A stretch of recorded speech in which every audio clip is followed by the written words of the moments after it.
Keinginan bekerja di luar negeri sering menjadi harapan bagi banyak warga daerah untuk memperbaiki taraf hidup keluarga.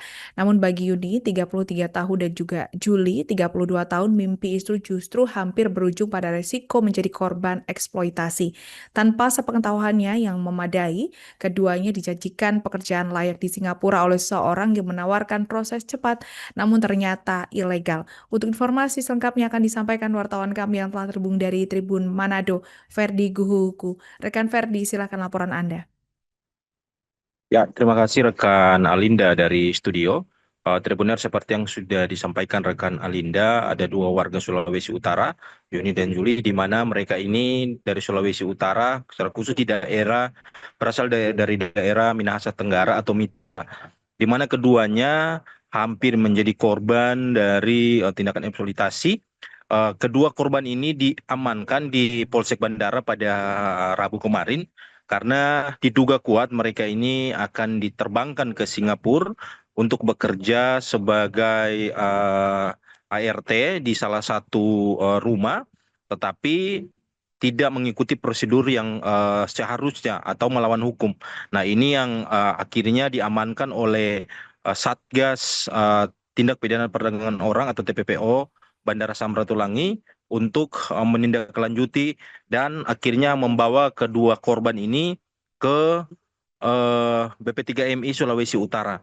Nah, dari investigasi dari Satgas TPPO sendiri, dalam hal ini Bribka Antonius Pangke, di mana eh, Bribka Antonius ini menjelaskan bahwa pengungkapan kasus ini atau dugaan pekerjaan ilegal ini berawal dari pantauan transit yang biasa dilakukan oleh Satgas TPPO di Bandara Samratulangi. Dan mereka mencurigai kedua korban ini sehingga langsung diamankan dengan pemeriksaan yang cukup insentif. Dari pemeriksaan itu akhirnya ditemukan bahwa mereka direkrut oleh seseorang perekrut yang berasal juga dari daerah yang sama berinisial AF, dan ini langsung dimintai keterangan. Nah, dari hasil penyelidikan ternyata mereka ini direkrut untuk dipekerjakan ke Singapura, tetapi dengan eh, administrasi yang ilegal. Nah, inilah yang tentu menjadi cikal bakal dari Polsek dan juga dari BP3MI ini untuk mengamankan kedua korban di Polsek, kemudian dibawa ke kantor BP3MI. Nah, dari penyelidikan awal juga, Bribka Antonius mengungkapkan bahwa kasus ini menjurus kepada tindak pidana perdagangan orang, sehingga dari penyelidikan mereka menahan untuk sementara untuk dimintai keterangan, tetapi akhirnya dari informasi yang kami terima pada hari ini kedua korban ini sudah dipulangkan ke rumah karena memang dari pihak kepolisian sendiri maupun dari instansi terkait masih melakukan penyelidikan yang mendalam.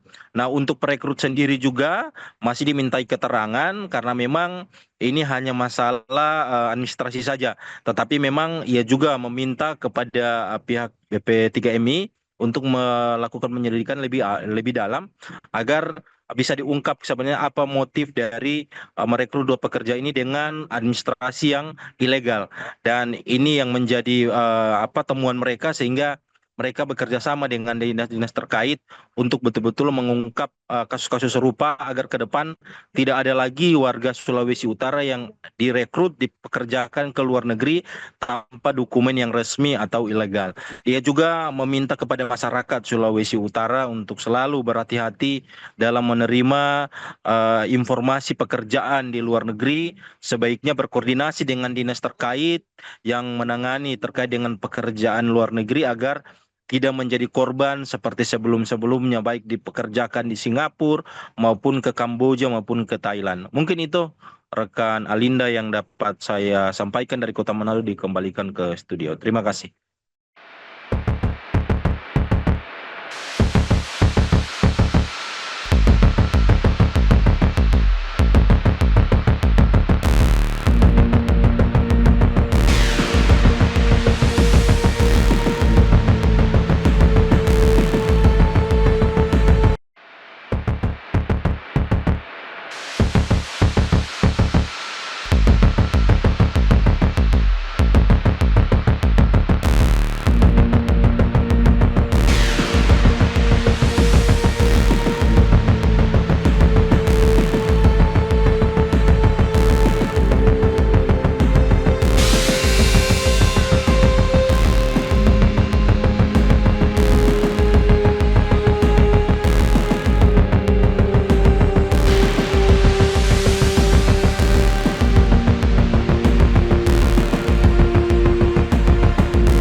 Download Tribun X sekarang. Menghadirkan lokal menjadi Indonesia.